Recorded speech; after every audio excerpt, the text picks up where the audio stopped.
Good afternoon, and welcome to Expose Yourself to Art, a show that explores the creative process by inviting artists from various genres to come on our show and talk with us about their life and their art. I'm David Schrader, and with me today, as always, is my co-host, Linda Scheller. Hi, Linda. Hi, David. Good to see you again. Nice to see Another you. show. Hey, today we have a triple threat artist, Don Hall. He works on paper, he paints acrylic paintings, and he works with clay and pottery. Are those things, have you ever dabbled in one of those art forms? Well, a very little bit. I guess just enough to have the greatest regard for people who do it well. Good. Well, we're going to learn a lot today then. So Mhm. let's get right to it. Don has a lot of things to share with us. So just by way of introduction, Don Hall is an artist that works in both 2- and 3-dimensional realms. In 2 dimensions, he creates acrylic paintings on canvas and pastel drawings on paper. In 3 dimensions, he makes ceramic objects. Don holds a dual master's degree in art and sociology from Stanislaus State University. He has taught art classes at MJC, Merced College, and Delta College. His works can be purchased at the Muse Gallery in Modesto, Quail Kilns in Murphys, and in the Carnegie Art Center gift shop in Turlock. So let's bring Don on and get the show on the road. Hi, Don. Hello. Hey, good to see you. Hi, Linda. Hi, Dave. Glad to have you here today. So we understand you have a lot of things to share, so we'll get right to it. I'm going to turn you over to Linda, and she can get the ball rolling. Great. Thanks. Don, how did you get into the arts? Well, I'm not sure exactly how I got into it. I do know that when I was a child, when I was in elementary school, and in fact in kindergarten, I discovered that I liked it. You know, in kindergarten they give you, the butcher paper and the easel and some poster paints, and they tell you to paint something, And I distinctly remember my very first project was they told us to paint a picture of our house, right? So I did. I painted a picture of my house, and I don't know whether it was any good or not or anything, but I just know I really enjoyed doing that. But if you'd like to, I can tell you the whole story from then to my 74 years I have now. It's Sure. give you the abridged version, I guess. Yeah, let's hear it. I wasn't a very good student in elementary school. Reading was real hard for me. Math was hard for me, but I really liked art. We had no art program in school, and maybe once a month we got to make something out of art. And so that was basically all I knew. Is when the art project came around, I was happy. Yeah. And when I got to junior high, 7th grade, they had an art program where you could actually take classes in art as an elective. And boy, I signed up for that.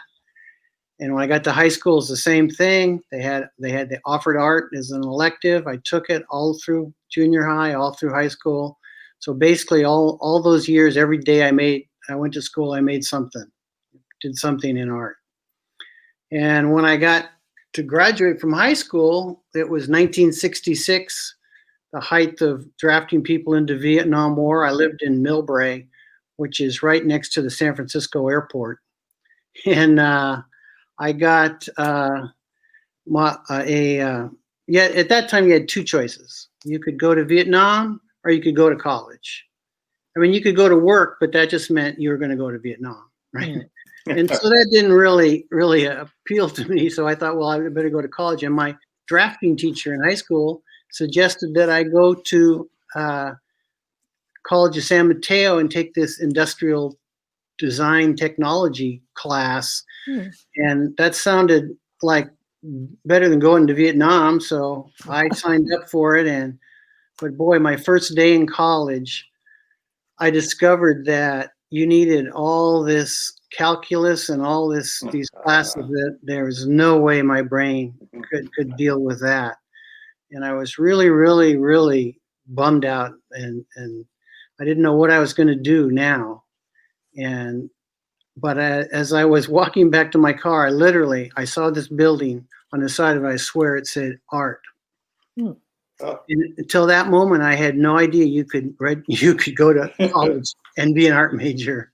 A message from the universe. It was Yeah. amazing. So anyway, I signed up for art, and I went to College of San Mateo for a couple of years and got an associate's degree. And then I went to Arts and Crafts in Oakland for a year. And unfortunately, at Arts and Crafts, they raised the tuition when I was going to start my second year from $22 a unit to $44 a unit, and I couldn't afford it. So I got married, and I got a job in San Francisco working in a construction company downtown San Francisco, working in high-rise buildings. And I was in the painting crew. I joined the Painters Union, and I did that for about 3.5 years, something like that. And my wife and I decided that we should go back to college, and I wanted to take art anyway. So we moved to Turlock and started at Stanislaus State. And she was taking veterinary science, and I was signed up for the art department. It was great. The art department had given me a job being a student technician. And so I stayed at the art department. Before we started college, we bought a house in Turlock. It cost $8,000. And so after a year of studying at Stanislaus State, my wife passed away. Oh. And I was suddenly single, but I had a job and I had a house. Right? So I was in pretty good shape. I stayed, and I literally took every class in art that Stanislaus State offered. I stayed there for 4 years. Even though I'd already had 3 years of college under my belt, I stayed there for 4 years, and I got a bachelor's degree in art. And with a what do you call it? Minor? No, when you take art, normally you pick one or two of the subject matters, and that's Specialty or specialty, right? Yeah. And so my specialty when I graduated was sculpture, painting, drawing, printmaking, and art history. Jeez. So when I was done with my college degree, I met my current wife, Cricket. We'll be married 43 years this year, and I got a job at Merced College in the maintenance department, being a painter, and I did that for like about 10 years. I ran the painting crew, and then I decided I wanted to go back to college, and so I went back and got my master's degree so I could teach. I started teaching at Merced College. Did that for a while, and then I started teaching at Delta College because they paid a whole lot more. And then I came back and I started, when I turned 55, I retired from Merced College and I worked part-time for a while at MJC, and then since then I've been doing nothing but making art and working for Potters for Peace. So a quick question about your college. You have a master's in sociology? I do, yeah. How does what part does that play in your life, in your art? Well, I don't know about in my life, but it allowed me to get a teaching credential to teach. Oh, okay. Yeah. Okay. But the study I did was about urban space and how it is divided, how the poor people's space versus the rich people's space, and it's a long involved thing, but I don't want to get too far into it. But I had a master's show, because when you get a master's in art, you have to have an exhibition. Mm-hmm. And I had an exhibition, and my exhibition was of urban landscapes. It was like inner city images, mostly of signage and buildings with lots of signs on them. Ooh. Oh. And the whole sociological thing about how people are affected by, the space they live in. Right. Interesting. Whoa, I would like to see that sometime. That's kind of fascinating. Well, That's why I was wondering if it played any part in your art. well, it did at that time. It did at that time, yeah. Okay. Well, anyway, let's get on to what you want to share. I want to see this stuff. Did you want to give us a quick tour of your studio first, Oh, Don? okay. Yeah, We'll right. do that first. Yeah, let me do that. Okay. I don't know. Can you see me larger? I don't know how that would work, but There I am. Whoa, that's not right. There There we you go. go. oh, okay, good. Wow. This is my studio, and I'm gonna just walk around so you can see.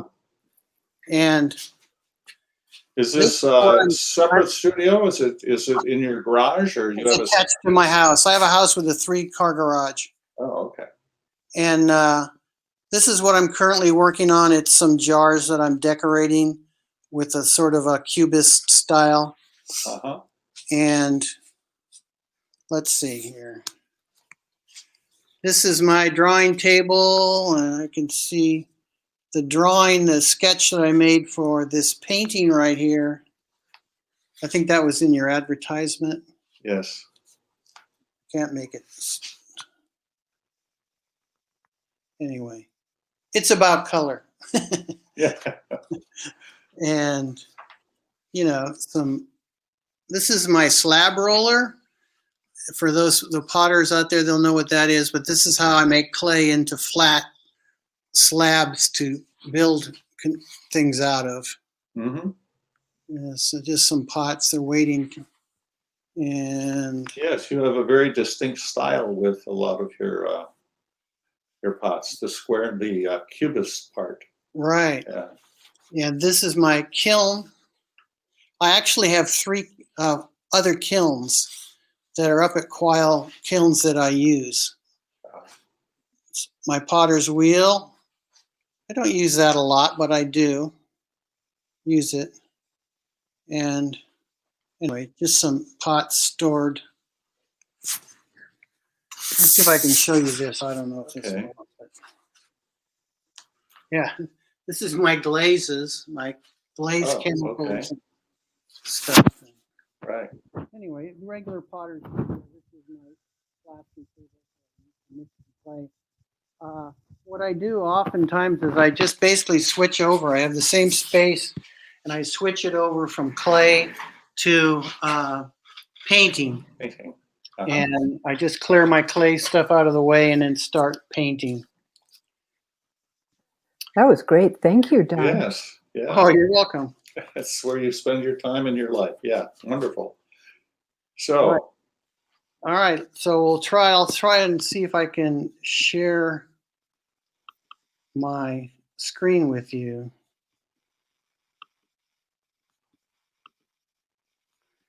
All right. Do you see that? Yes, absolutely. Oh, yeah. Perfect. Man among his pots. Yeah. I have this program in 3 parts. The first part is going to be the pottery, then I'll do the works on paper, then I will do my paintings last. Okay. The coiled pots,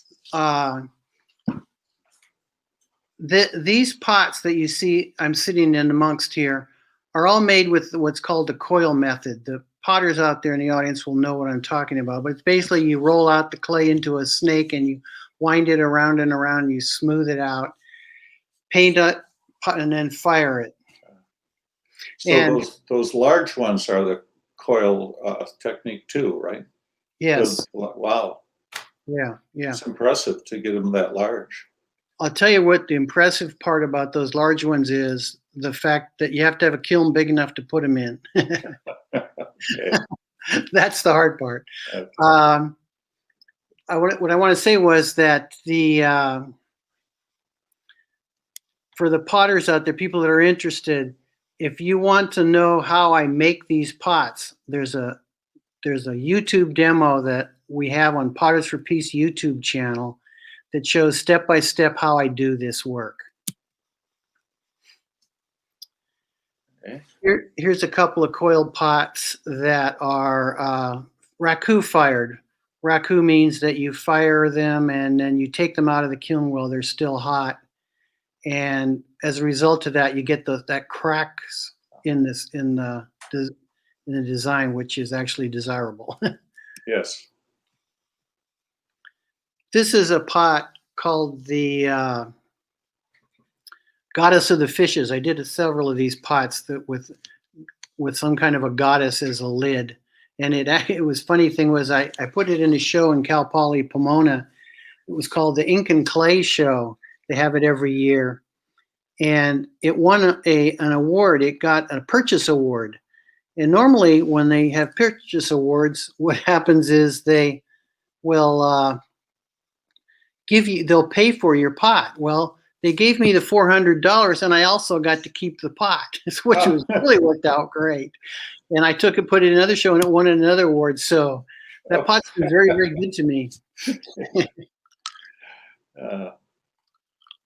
Here's a coil pot that was inspired by Paul Klee. I don't know if you're familiar with the artist Paul Klee, but what you're looking at is front and back of the same pot. I was wondering where you came up with these very decorative designs. Yeah. These designs for this pot, these two pots, the one on the right, I went to a show at the De Young Museum of the quilters from Gee's Bend, and they made quilts with sort of a pattern like that. So I came home, I was inspired to it. And then the pot on the left is sort of a combination of Paul Klee and Gee's Bend, sort of cubism and quilt designs. Yeah, sort of the same thing. Yeah, they're very unique. Thank you. At least around here, I recognize when it's one of your pots. Oh, you do? Great. Yeah, of course. All right, boxes. Boxes were something that I learned how to make boxes, and I got really into boxes. I made hundreds of them. And what the picture you're looking at here is at the Chartreuse Muse. Not this Christmas, but the Christmas before, they put a bunch of my boxes in to sell them at Christmas time, and they did really well. I sold a bunch of them. Of all the things I've made and painted over my lifetime, boxes were the most profitable. Really? Wow. But once again, if you'd like to know how I make boxes, you can go to YouTube, the Potter's for Peace YouTube channel, and step by step, it'll show you exactly how to make a ceramic box. I actually wrote a couple of articles about making boxes for Ceramics Pottery Making Illustrated magazine that were reprinted in a book. It's a weave pot. I really like this design. And then using the same technique as making a box, I started making teapots. Every person that works in clay at some time or another has to make teapots. It's a requirement. And then I'm impressed. These are very unique. Yeah, they had to be. They evolved. From boxes to teapots to. I'm not sure exactly what these are. They're kind of like teapots. And then if you notice, the one on the left has a Picasso painting on it, and I'm going to talk in great detail in a minute here about stealing artwork from artists and putting it in my work. Yeah, there's some of those slab pots you were talking about, David. Yeah. When I was in college at Stanislaus State, minimalism was a big deal. Minimalism was what the art world was leaning to, and I kind of got into it. I kind of understand it, and I kind of like it. Wow. Oh, I remember this one. Yeah. Oh, do you? Oh. Yeah, I saw it in a gallery or in a show. Yeah, it was quite impressive. Yeah, this pot, they're two actually vessels. One best to show in Elk Grove. They have a ceramic show every year. These are some of the newer ones. I'm maybe you saw in my painting. I'm kind of getting into arrows and stars. I'm not sure why, but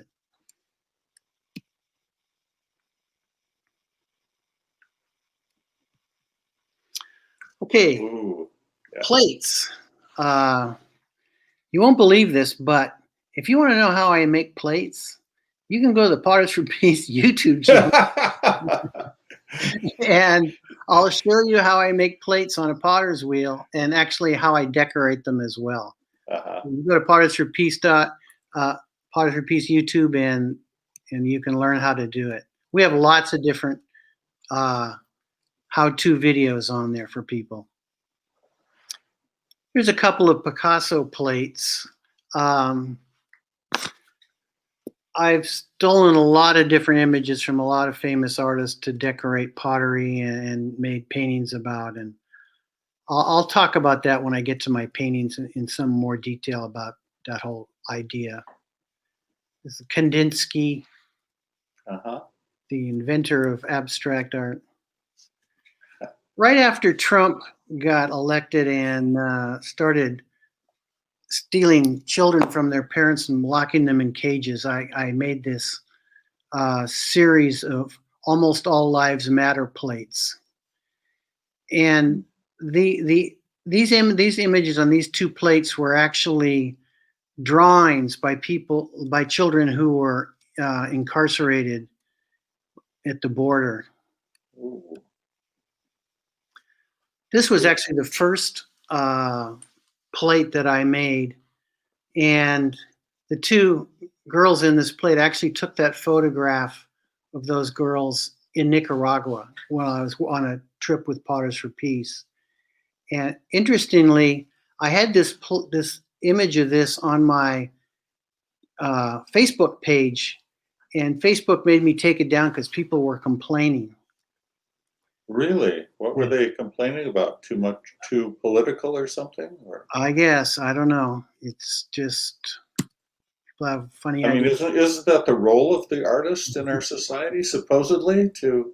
Yeah, that's a whole conversation we could have about art and censorship and why art is so powerful and make people so angry. It's very much like that mural we had in Turlock for about 4 hours. Oh, If you know that story. I do not, but No. maybe it's a story for another day. I'll look it up. Yeah. Great. This also is a picture I took in Nicaragua of a friend of mine's child. Yeah. This plate was purchased by the Scripps College down in Claremont, California. They have a large collection of post-World War II American ceramics. So I was quite honored that they bought my plate to put in their collection. Mhm. I'm going to do some self-portrait plates now. They're kind of fun. Yeah. Yeah. You like that one, huh? Yeah. Well, yes. One of the things I've always appreciated about you and your art is, well, a couple of things. One is your sense of humor. I think it's delightful. Yeah. The other is as you did with the plates with the wire, yeah, you have a very pointed point of view, and I like that. I mean, Yeah, I get political sometimes. yeah. This is me as Picasso. I'm pretending like I'm Picasso with his painting Guernica in the background. No, that's not Guernica. That's the No, that's something else. Mademoiselle d'Avignon. But anyway, there's the Guernica one. Yes, yes. So now we're talking about works on paper. And so the first few, I think, are all done with charcoal. This is a charcoal drawing. And I took your advice, David, and I put a few of the ones that were references to art history. I put the art history reference with it. Yeah. Thank you. Yeah, I didn't really want to give a whole art history lesson, but that's okay. This image was inspired by The Scream by Edvard Munch. I'm sure everybody is well familiar with this picture. This is actually a large drawing. It is about 3.5, 4 feet tall, something like that.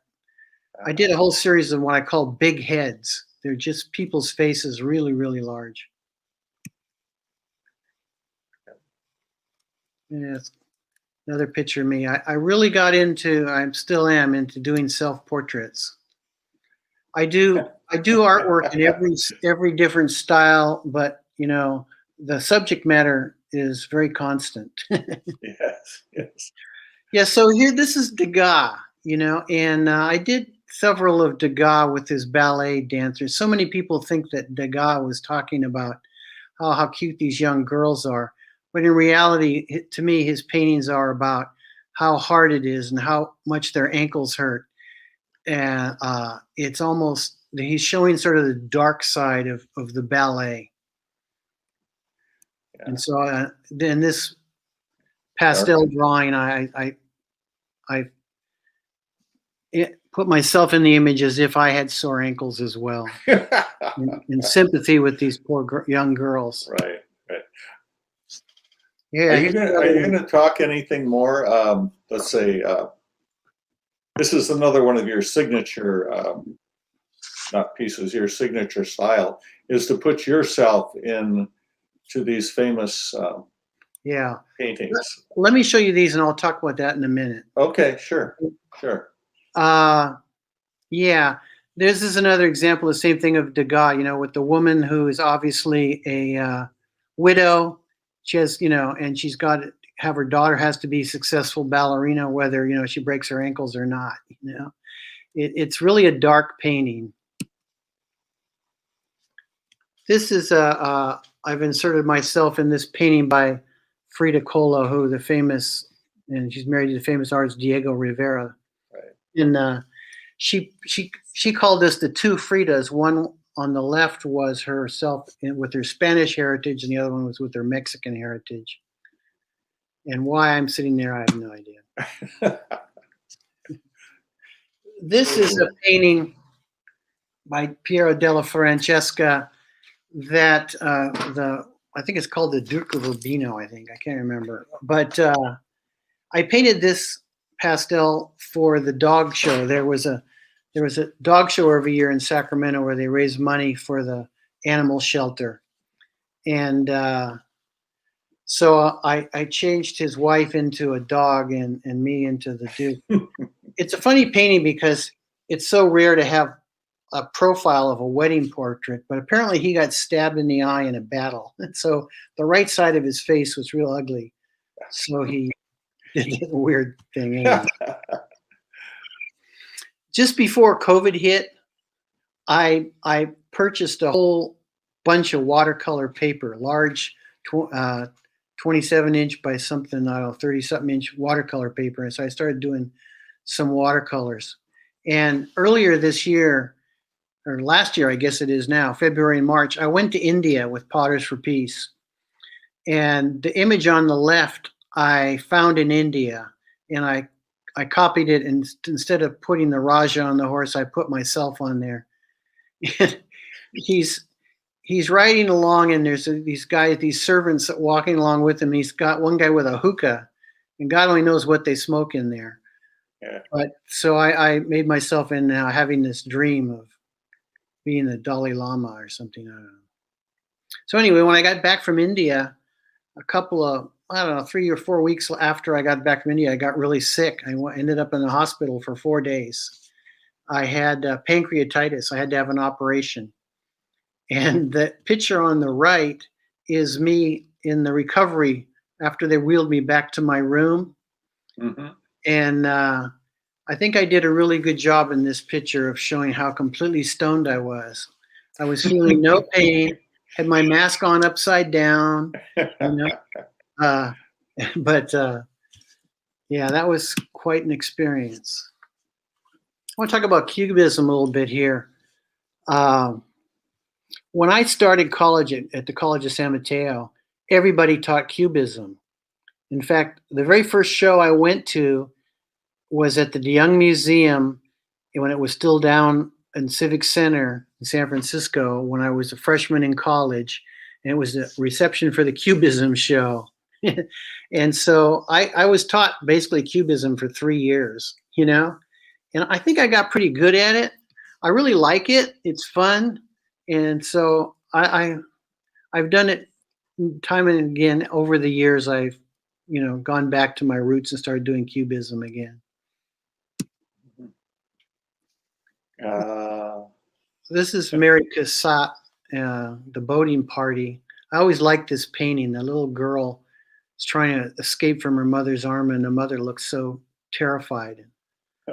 Instead of being the boat, I put myself in as rowing the boat. Yeah, you know, after COVID for a while, I kind of got a little bit onto the dark side, you know, and this is Salome with Salome, yeah. St. John the Baptist, and she was really a bad person, right? She had the king cut off his head, and she delivered it to her mother, you know. But they say she was a really good dancer. I don't know. This is one of my newer works. It's after Henry Rousseau, and it's called The Sleeping Gypsy. And I changed it into The Sleeping Raku Gypsy. I don't know. Raku is, there's a raku pottery in that. Yeah, there's raku pot in the picture, and there's raku tom holding raku tongs. That's what you use to take the hot ware out of the kiln when it's 1800 degrees. It's kind of an art joke that raku and pottery people would get.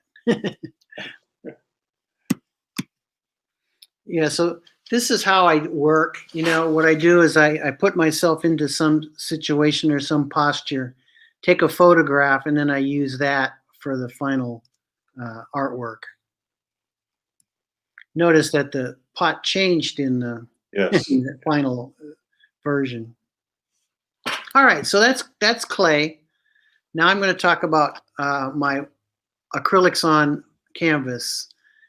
I'm starting out with this one just because it's real colorful, and it's a really large picture. It's actually 3 paintings stuck together. And I got this fun thing of, you know, the hear no evil, see no evil thing.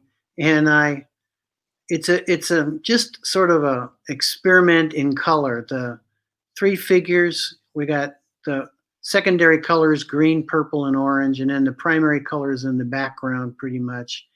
And it was just really fun to do. You were asking about, you know, the pictures I did while I was in master's program. I did a lot of pictures. I don't have any images of it today, of these downtowns, inner city paintings I did of buildings, but that kind of grew into doing gas stations. And I don't know why, but I guess I really liked the way the gas stations looked when I painted them. This one is from Weed, California. It's Mount Shasta in the background there. And you can tell how long ago it was, the price of the gas. Oh, wow. This is a rocket station that's in Lander Avenue in Turlock. It's still there. It's not open anymore, but it's still there. They almost become historical documents. Then I also did a whole series. I don't know how many, 30 or more pictures of food booths at fairs. I just really like, once again, it's the signage thing. I like the signage, and this one really caught my eye because it was so tacky. The image is so overdone. And then it's got the American flags on there, and the Keep America Beautiful garbage can in front, you know. It's like an oxymoron of ugly telling you to, you know, to be beautiful, right? Right. All right, now I'm going to tell that story about how I insert myself into the paintings. I Okay. had this idea that I probably was never going to get to be in an art show. So I decided I would do a series of works where I would paint a picture of myself staring at artworks in famous museums. This picture here is from the Houston Art Museum. I'm looking at a Picasso and a Matisse painting. And while I was painting this picture and thinking about it, I started thinking, well, I don't have to paint myself looking at the pictures. I could actually paint myself right into the pictures. And so that's what I had started doing. And the image you're looking at here is my bedroom with the painting that's above my bed. And it's by Rousseau. And it was called The Man Riding a Tiger Playing a Ukulele or something. And so I painted myself as the man and the tiger. And my wife made the quilt. So, you got to have good dreams if you sleep in a bed like that, right? Ooh. Yes, if you could sleep with it. So here's another Cubist one, just for fun. Every once in a while, I'll pull out a Cubist one. Me in my studio reading a book. The Cubist one and this one, they aren't really copies of anybody else's artwork. I just made it up. I looked at myself in the mirror one day and said, "Oh my God, I look like Buddha. I've been gaining so much weight." And I painted this picture of myself in this idyllic landscape. Tweedledum and Tweedledee. This painting came after when Obama was starting to run for president. And it says, Tweedledum and Tweedledee agreed to have a battle. Just then flew down a monstrous crow as black as a tar barrel, I'm sorry, which frightened both the heroes so they quite forgot their quarrel. And it is me as a Republican and a Democrat. This painting I did of Frida was for a Frida show at the Bedford Gallery in Walnut Creek. And this painting is actually down in LA right now. It's traveling around the country. It's been traveling around for 3 years. That show went on the road. There I am. Oh, there you are. Yeah. That was an amazing show. Yeah. This is a painting also that is not taken off of any particular artwork. I call this painting self-portrait, still life, landscape, abstract painting. Kind of just showing off. Yeah. I got it. Oh my gosh, yes. Yeah, Saint Francis by Mantegna, the Renaissance artist. I do a lot of paintings of myself as various saints or stories from literature. The one on the right is Rama and Sita. It's the Hindu story, the Ramayana, the story of Rama and Sita and their love affair and all these events. Everybody in India, Nepal, all those places, they all know this story. It's ubiquitous there. Here's another Cubist painting. I call this the Cubist Me painting by number me. Yeah. This painting, falling off the Empire State Building. This was painted for a show at the Blue Line Gallery in Sacramento about motion. There I am as St. George. George playing the dragon. Funny thing about this painting was that when I was painting it, I kept thinking, wait a minute, my dragon doesn't look real. And then I realized, wait a minute, dragons aren't real. I can paint my dragon any way I want. And so I did. I remember. Yeah, this painting of the Mayan sun god. This was really a fun painting. I really like it. It's got like a dozen different animals all hidden around. It's sort of like Where's Waldo? You can find all these animals in there. The Mexican eagle with the snake on the cactus. Uh-huh. The Mayans are really from the desert. I mean, from the jungle, not the desert. But anyway. All right, last one. This one doesn't need any talking. I don't think. You understand? I have a question though. With Yeah, these, go ahead. what's been the response to those pictures? You're painting yourself, and then you said, "Oh, people like this," and it's been on tour for the last 2 or 3 years. It's been going around the country. So obviously, you've struck a chord with something here. And when the first time I saw one of those, I thought, "Oh, he's just playing around." But then I found myself smiling and saying, "Wow, this is really good." This little touch of humor. Remember the movie Zelig with was that who did that? Put himself in movies as a movie director. He always put himself in there. Oh, And mm-hmm. I don't know. I'm just curious, as to what the response has been to this type of painting that you're doing. It varies, but for the most part, people don't tell you that they hate it. No, whether they're telling you the truth, whether they really like it or not, I don't know. Yeah. Uh, It isn't taken. But- I'm impressed, so I guess that's why I'm asking. I think the thing that I really feel about doing it is that I learned so much from the artists that I'm copying, and I get real critical of when they make a mistake. Should I fix it? It I guess that's sort of like the artist in me coming out, but anyway, this is the last one for this, so Okay. I'm really not quite sure how to answer that question, to tell you the truth. All right, so we want to do Potters for Peace now. Can we do that? Okay, sure. Do you see that? Yes, sure Oh, do. Wonderful. I want to talk about Potters for Peace. Potters for Peace is an organization that I've been involved with for about 11 years. And Potters for Peace is an organization that has two main things that we do, and both of them relate to clay.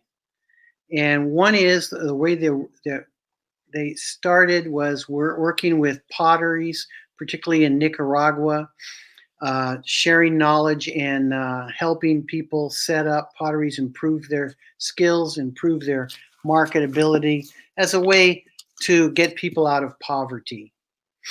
And also that evolved into making ceramic water filters and to bring clean water to people who don't have any access to it all over the world.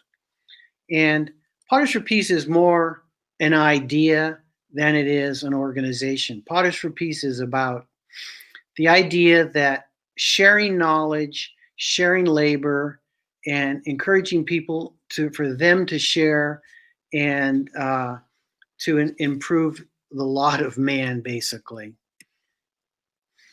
Potters for Peace was started in the 1980s by this guy here, Ron Rivera. And what happened was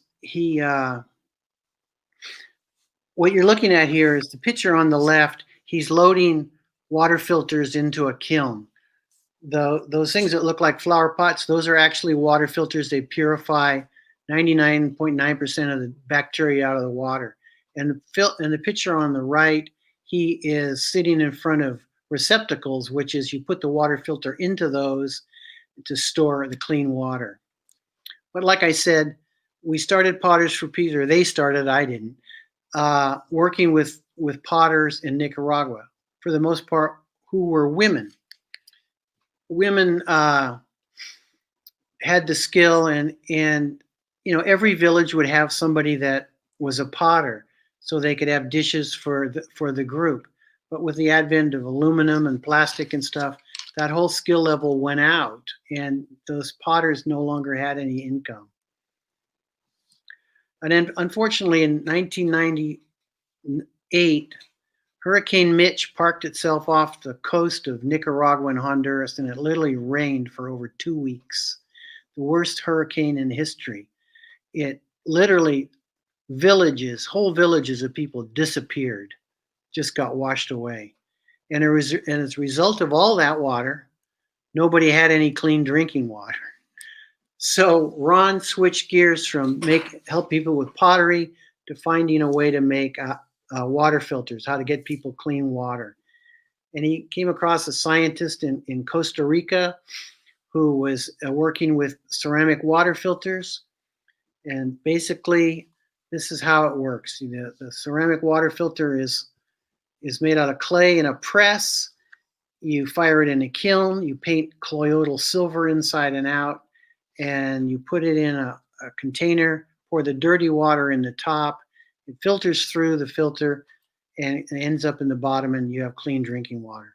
One of these filters will supply a family of 5 people with clean drinking water for a day. This is the original filter press that they invented to start making water filters. Very simple, low-tech technology. This is a water filter factory in Ocotal, Nicaragua. I've been to many times, and that's what you're looking at there is 1 day's production of water filters. And they're made out of clay? They're made out of clay, right? And It's a little then more to it than that, but basically it's just dirt and a burnout material. And this is Filtron. This is the original water filter factory in Nicaragua that's still running, and they've made thousands and thousands of filters over the years. What you're looking at there is the kilns. They have 6 kilns, and they run 24 hours a day, 365 days a year, making water filters. 2 being loaded, 2 being fired, 2 being emptied. Unfortunately, in 2008, Ron was in Africa building a water filter factory. He got sick, got malaria, and returned to Nicaragua and passed away. But Potters for Peace carried on, and I'm going to show you just a couple of pictures of my experiences right now with Potters for Peace. Okay. What we're looking at here is a woman in Duquale Grande, which is a pottery, and what she's doing is she's smoking pots. She's turning pots black by putting them in a smoky fire, very much like the raku pottery that we do. This is a slide of that same place, a woman there decorating a pot. And what I want you to notice about this picture is what she's using for a paintbrush. She has like a lollipop stick with a chicken feather tied to it.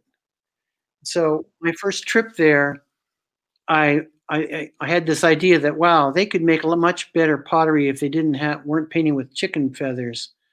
So I came home and learned how to make paintbrushes, and then went back to Nicaragua, and we did workshops all around Nicaragua showing people how to make paintbrushes. Here I am. I'm in a place called Loma Panda, and the woman in the yellow is one of the Nicaraguans that we brought actually to the United States to share her knowledge with us, because they make amazing things down there. Her name's Magdalia. And here she is, Magdalia is giving a workshop in Wisconsin. And these women are learning how to make dolls. They make the most amazing dolls that let the arms move and the legs move. Another thing that Potters for Peace does is we help people with building kilns and kiln sheds and things that they need. The picture on the left, if you can see the roof there is held up by the sticks. We built that kiln, or I should say we helped them build that kiln on my first trip to Nicaragua. And then this picture was taken, we were building the new kiln next to it. You can see one with the tall chimney. And while we were there, they took all those pots you see on the ground and they put them in that kiln and they fired them.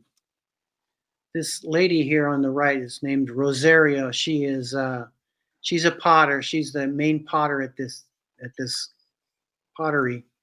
That's her home behind us. behind her.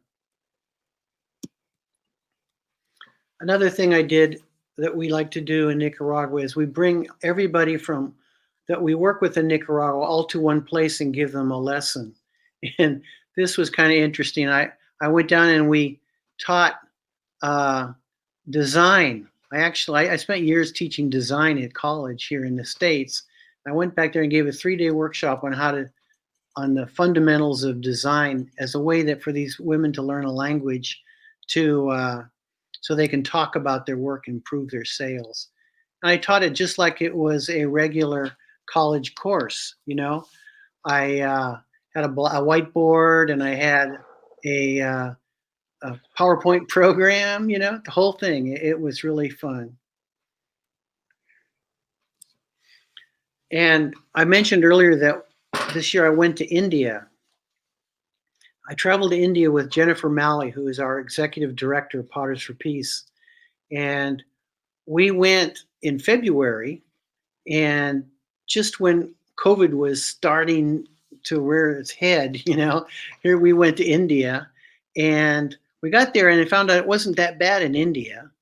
And there was only a couple of cases at that time. We stayed there for a little bit over 2 weeks and traveled around India looking at water filter factories. And before, on our first day there, we went to this place called Hyderabad, and there was a water treatment and storage conference going on where they had brought people from all over India to this event, and they invited Jennifer and I to participate. And here Jennifer is giving a speech talking about who Potters for Peace is, what we do, and how we train people to make water filters. The first village where we met, we went to, after the water filter conference, we went way up north in India, and we visited a water filter factory, and they were also potters. All the filter factories that we visited in India were also potteries. And so they had a potter's wheel, and I had never seen anything like it. It was just this big, heavy stone that was on a bearing, and you sort of spin it around with a stick, and you get momentum going, and you throw pots. And so I had to try it. Yeah. It was one of the highlights of my trip, and I tell you, I was a hero there when I threw that pot on that wheel. This is Jennifer with Raj Kumar in Jandapur, and they were so generous to us, and they showed us how they make filters and how they make containers.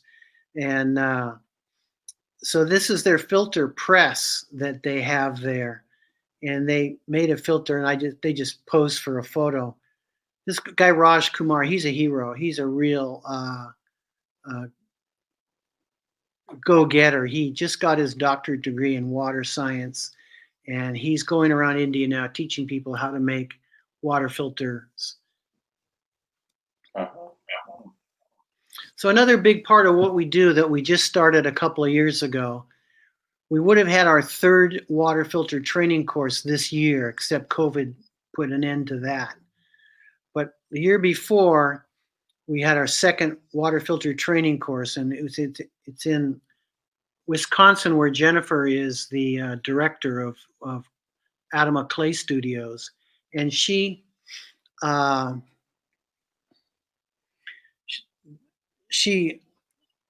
put on this training course where we brought our Potters for Peace folks and some people from COST, which is a organization for clean water that is in Canada, and we partnered with them to give this course in everything you need to know to make a water filter factory, from what the dangers of dirty water is, to making filters, to selling filters, to packaging filters, to finding partners to get it done. What you're looking at here is, let's see, there's people from Africa, 3 different countries in Africa. There's 2 guys from Haiti. There's John there with the hat on, who just wrote a book about water. He is was a professor. He's retired now at UC Berkeley. And the last guy on the right there is Lalit Sharma, who works for Siegel Foundation, which is a foundation in India. He's who invited Jennifer and I to go to India. And so that's a big part of what we're trying to do. We hope to have another water filter course in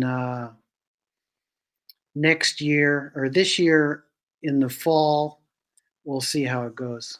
Uh-huh. And while Jennifer and I were also actually in India, Steve Smith and some of the other guys from Potters for Peace went to the Philippines and built a water filter factory there. They were there for a couple of 3 weeks. I'm not sure how long. And they actually helped these people get their water filter factory going, helped them build a kiln and got them. And they're up and running now. Steve is our board chair of Potters for Peace.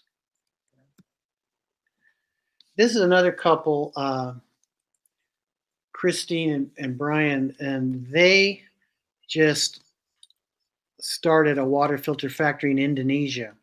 And they came to our very first water filter course. So it took them basically from the time they took the course to a little over a year to get their factory up and running. They live in Bali. Okay. And they're trying to bring, their goal is to get water filter factories running in a whole bunch of the islands in Indonesia. So one last thing to do. This is our newest project. Because of the COVID, a lot of our partners around the world went from making clean water filter factories to making hand washing stations, right? And which led us to people needing soap. And it turns out that Jennifer in her past had got involved in soap making. And so she's partnered with an organization called Samaritan's Purse, and they are making a video, and they're going to start making soap making factories in Mexico. Oh. So that is right on. We're right on the verge of that. The video's been made, and so hopefully any day now they're going to start making soap in Mexico. Wonderful. So anyway, that's the story, the abridged story of my life and the abridged story of Potters for Peace. Right. Well, let me just say that one of the questions we ask a lot of the artists who come on our program is, what role does art play in your community? What's the interaction? And this is it. I mean, you've demonstrated it. It also answers the question that I had of you earlier about what role does sociology play in your art, to some degree, but your art really does affect the community. You're interacting with these communities all over the world. It's really impressive. Yeah, thank you. Like earlier, what I said about Potters for Peace is how it's an idea more than an organization. Yeah. And especially in the pottery world, there's this idea that, boy, you don't share anything. You learn some new technique, and boy, that's your secret ticket to success, right? Yeah. And no, that's not our philosophy. Our philosophy is anything you want to know, we'll tell you. Okay. There's a couple of questions that came through. Maybe we can wrap up with them. Can you see the questions on the side of your screen? Possibly. In the private chat? Let me get rid of this. Okay. Yeah, I can. Okay, so the brush making one came up when you were talking about going back and learning how to make brushes to go back to India or to. No, but you know what? That's a really good idea. Okay. I'm going to do that. I'll make one. Okay. And what is the next question? Does Don have a regular workday schedule? Does that mean a workday schedule in my studio? Or I don't know, but I don't have a job. If that's a question, my job is just making art. But if they're asking how my schedule is at work, is basically I get up in the morning and usually I don't go to my studio till about 10 o'clock. I start working around 10 o'clock. I'll stop for lunch and I'll keep working, and then I'll stop for dinner. My wife and I, we take turns cooking dinner. And so we'll have dinner, and then I'll go back to my studio and probably normally work till another 10 o'clock or somewhere like that. You know, whatever schedule you have, you're incredibly prolific. I mean, my gosh, the amount of work you turn out is just amazing. And the Yeah. ideas, just seems that you're never at a loss for ideas. You know, I'm not sure where they come from for Well, you. you know what? If you keep working, things come to you. Okay. But it's almost a curse, to tell you the truth. It's almost like sometimes I go, I should just quit doing this and go fishing or something, you know. And we got your last question here. Do you have a filter example at your studio? I don't. Well, yeah, I do. Hold on one second. Okay. What an amazing man. Oh, indeed. I'm so glad we got to see these images and hear him. Remarkable. Yeah. Talk about making your art relevant to the community you live in. Mm-hmm. It's absolutely amazing and impressive. Oh, okay. Now here is the container. Here's the filter. Uh-huh.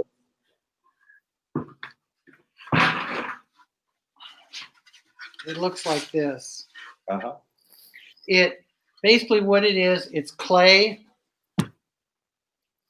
with about, by weight, about 50% sawdust, 50% clay. It's mixed together, it's compacted into that shape, fired in a kiln, and then painted inside and out with colloidal silver, and it literally takes out all the bacteria out of the water. Wow. How long does Doesn't it take out take? heavy metals. How long what? How long does it take for a pot full of water to filter? About an hour. Oh, it goes right through there. It varies depending on Wow. the clay and stuff. You I know, the see. thing is, it's basically just dirt, right? People dig it out of the ground, and so it's not exact. Well, it is an exact science, but I mean, every place you go, the clay is slightly different. Yeah. The burnout material is slightly different. You know, so you got to figure it out. Every factory has to figure out their own recipe. Uh-huh. So it seems we have come to the end of our time, and gee, thank you for spending your time with us. It's amazing. It Amazingly was informative. wonderful day. And, Just, yeah. Yeah, thank you. And let me just say that, you know, if you would like to donate to, and you know, a little bit to Potters for Peace, you can go to pottersforpeace.org to our website, and you can learn a whole lot more about water filters and what we do there. Okay. But thank you guys for giving me the opportunity to do this. I really enjoyed it. I'm so glad you're part of the artistic community yes. in our little corner of the world. Thanks for coming. Okay. Thank you, You're Don. welcome. See You're you very next time. welcome. Okay. And just one final word to the audience. Next week, we're going to have Paul Tischer, the founding father of, what is it now? It's Modesto Performing Arts. Used to be youth theater, but he's been here for 50, 60 years producing plays in our community. Has the auditorium named after him. He's one of the icons in this area. So thanks for watching, and we'll see you next week. Linda, do you have any final words? Nope. Just See you next beyond- week. Goodbye. Okay.